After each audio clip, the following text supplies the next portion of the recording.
frappe de l'anglais. Réussi le canonnier. Réussi le buteur. Allez, on entame cette émission, messieurs, avec la première nouvelle, c'est que le Toulouse-Lens sera déplacé au mardi 2 mai à 21h. Donc nous, on a fait appel pour que ça se déplace, parce que par rapport à l'émission, c'est quand même pas cool. Je pense pas que l'appel sera entendu, mais on fait tout pour, en tout cas. C'est un complot, on est d'accord, hein. Ouais, mais c'est sûr, on dérange, je pense qu'on dérange. On dérange.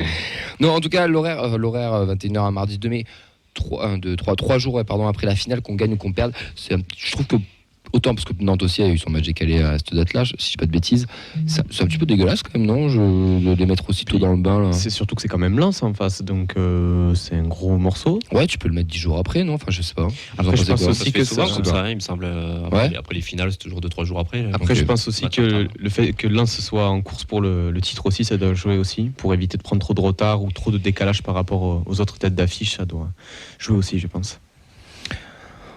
Le Tous Volker soutient le Secours populaire français 31 ce mois d'avril. Objectif de récolter des fonds pour permettre à des enfants, familles et personnes âgées de la région toulousaine de partir en vacances. Donc il y aura une levée de fonds, d'organiser des actions auront lieu dans le cadre du match face à Lyon qui se sera vendredi à 21h au Stadium, avec des stands sur le parvis. Un coup d'envoi fictif avec un membre du Secours populaire sera aussi mis à l'honneur. Donc n'hésitez pas à y participer. Vous en avez l'habitude, sur le parvis, il y a pas mal d'animations. Il n'y a pas que la buvette et les food trucks. Il y a aussi d'autres animations. Là, ça fera partie avec le Secours populaire. Donc, si vous voulez faire des dons, ou je ne sais pas trop comment ça va se passer, c'est une sorte de don, non ?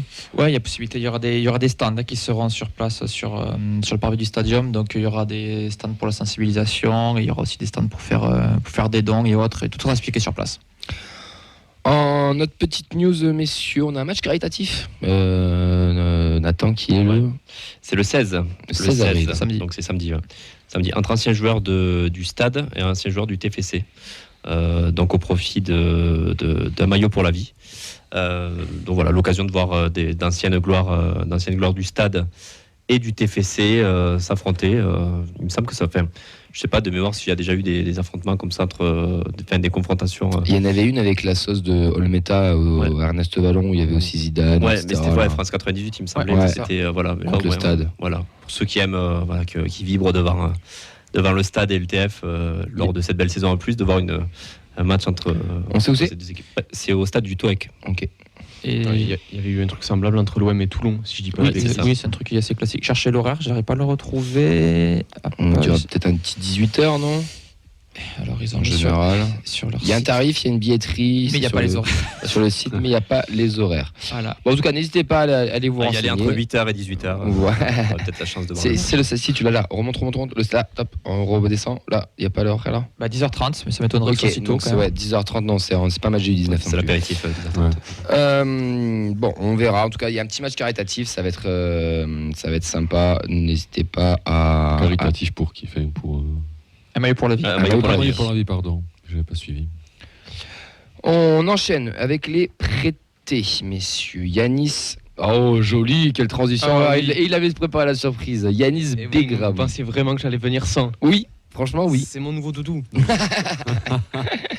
Yanis Begraoui a fait un partout contre Metz. Il est sorti à la 67e. Il joue tout seul ? Minute. Non, il n'est pas tout seul. Ils sont 15e et affronteront Sochaux. D'ailleurs, les Messins ont fêté un anniversaire de leur groupe, la Horda Frénétique. Il y a eu un petit message pour les BFS qui est passé. On sait qu'il y a une amitié entre les deux. Donc c'est toujours sympathique. Junior Flemings, lui, il en a pris 3 contre Sochaux, il a joué 54 minutes. Ils sont toujours derniers à 7 points du premier non relégable. Ils iront à Valenciennes pour la prochaine journée. Mamadi Bangré, lui, il a gagné 2-1 avec QRM. Il a joué 85 minutes. Ils recevront Dijon pour la prochaine journée. Ils sont 8e avec 42 points. Samson a toujours blessé. Nathan Skita n'était pas dans le groupe. Et là, Cléry Cerber et Tom Rapnouille, ils en ont pris 8. 1 contre Ludo Gorès. Rapnouille est sorti à la 46e et Cerber à la 62e. Ils sont 12e à 4 points du premier non relégable. Quand on a préparé l'émission avec Vincent, on se disait que peut-être de tout cela, là, le seul qui peut potentiellement avoir peut-être un peu de temps de jeu l'année prochaine, c'est Mamadi Bangré, non ? Par rapport aux autres. C'est le meilleur prêt. Hein. C'est le meilleur prêt là, au niveau stade déjà. J'aurais dit Skita, moi. Oui, Ce qui est un peu plus potentiellement évident, aussi, c'est qu'il est de la rotation. Lui, c'est quand même un joueur à part, même parce qu'il est plusieurs fois prêté, parce qu'on sait que c'est pour aguerrir du temps de jeu. Mais les autres, c'est un prêt au qui tout double. Soit finalement tu disparais et tu pars entre guillemets du club, et tu pars dans un club plus petit de Ligue 2 ou autre. Soit tu réussis à marquer cette pomme pour ta chance. Et je trouve personnellement que c'est celui qui marque le plus pour le moment. Ouais, c'était le seul où c'était vraiment un prêt pour s'aguerrir. On dirait les autres, c'était plus pour s'enlever du placard. Cerber et passer du Rapnous, je trouve ça Flemings encore ou, plus bizarre. Encore ouais. plus bizarre, pardon. Ouais, mais 12e ouais, de c'est ça. championnat de Bulgarie, là tu les Ouais. envoies là-bas, enfin c'est bon bref.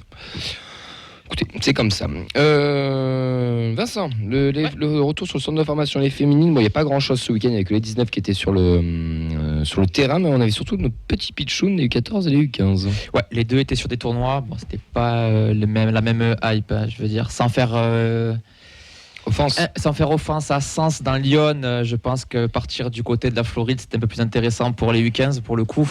Ils ont été éliminés dans le 8e de finale de la génération Adidas Cup contre Columbus. 2-1.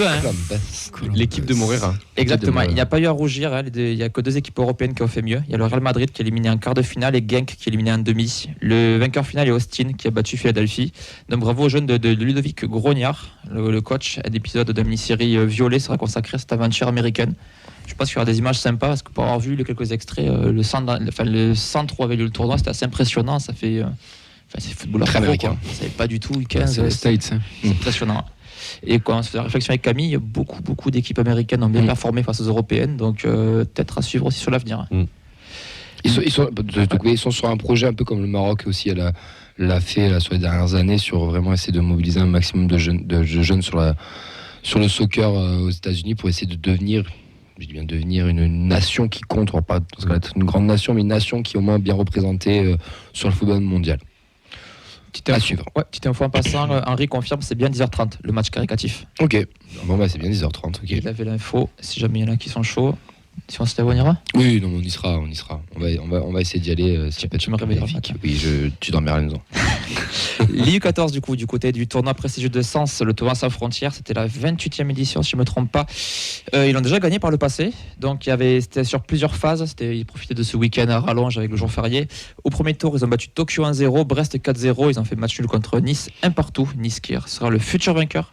Au deuxième tour, ils battent le PSG 1-0, ils font nul face à Lens, un partout. Ça suit pour se qualifier pour le reste de la compétition. Ils battent Rennes 1-0 en quart de finale et butent sur Nice en demi-finale 1-0. Pour la troisième place, ils battent l'OM au tir au but 4-3, un partout dans le temps réglementaire. Et Nice s'impose 2-0 face au PSG. Marseille qui était le tenant du titre. Exactement, donc bravo aux hommes de Dylan Henry pour cette performance. Ouais. Ouais, c'est un beau parcours. Ouais. La N3, pas de match. Le prochain match le 15 avril à 18h. Ils sont 8e. Les 19, eux, ils ont fait 0-0 contre Cannes.